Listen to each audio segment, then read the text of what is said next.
Latin America is the focus of our What's Working segment today, and according to our next guest, prospects there remain quite positive.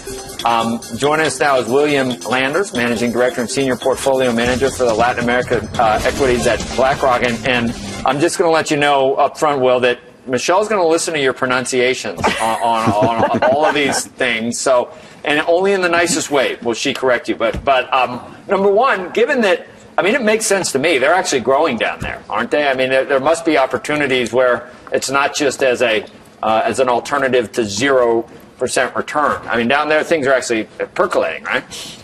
Absolutely. I mean, I think what we've seen over the last couple of years has been Mexico actually leading the pack. Everybody talked about Brazil as being the leader and the growth engine for Latin America.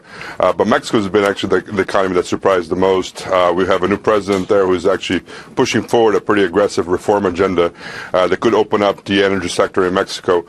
So that's been the preferred market in Latin America for the last couple of years. But we believe that Brazil is actually coming to the point where people are going to start to focus on it again. And we've actually moved our portfolio to a big overweight in Brazil and actually an underweight in Mexico. Michelle, her heart, it's all aflutter. Just you mentioned his name, I think, really, the Mexican. And Enrique Peña Nieto, yeah. Whoa! He is handsome. He's very handsome. Yes, even I can. So is William, though, in your own way. So if I want to buy, what would I buy in Mexico? What would? He's saying underweight Mexico. Underweight Mexico, then because it's already moved. Yeah, Mexico's already trading around 18 times this year. Brazil's trading at 11 times. Well, there's still obviously good stocks to buy there, but we believe that the Brazilian economy is starting to show signs of recovery. First quarter earnings so far in Mexico have been disappointing, while the Brazilian market has been okay, and some of the stocks like Vale this week actually reported better numbers. So we believe that if you can buy the banks, you can buy Itaú, Bradesco in Brazil, and in Mexico, we've been actually lightening up on a lot of the large cap stocks. He doesn't need your help. His He name pronounces is things really not really Will. well. That's a fake name, William Landers. Let me ask you this, Bill. Will. The knock on Brazil has been they can't ever grow more than 2 or 3% because their industrial capacity utilization rate is like 110%, right? You can't load another train. They don't have enough roads, etc. And the terrible corruption in the country and a statist president means that that's not going to get any better anytime soon. It's a lot of, they think the best has happened for Brazil.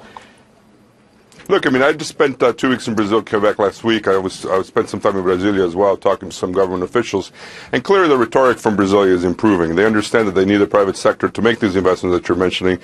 There are a lot of gridlocks in the infrastructure front. But I think that when you look at Brazil is really a domestic growth economy that also happens to be a big exporter of things like iron ore and agricultural products. But what you need that economy, the domestic economy moving. The reason why people got excited about Brazil in the last decade is they had 40 million people that joined the middle class. Those folks are still there. They're consuming. There's another 25 million people that are going to join the middle class before the Olympics hit in 2016. So, yeah, you do have some issues there, but I think that the government is working to improve the logistics, the infrastructure, and the domestic growth story is still there. So when you look at our portfolio, we're really investing more What's the number one pick in Latin America if somebody wanted to allocate? Right now, we're going with the banks in Brazil, Bradesco and Itaú. All right.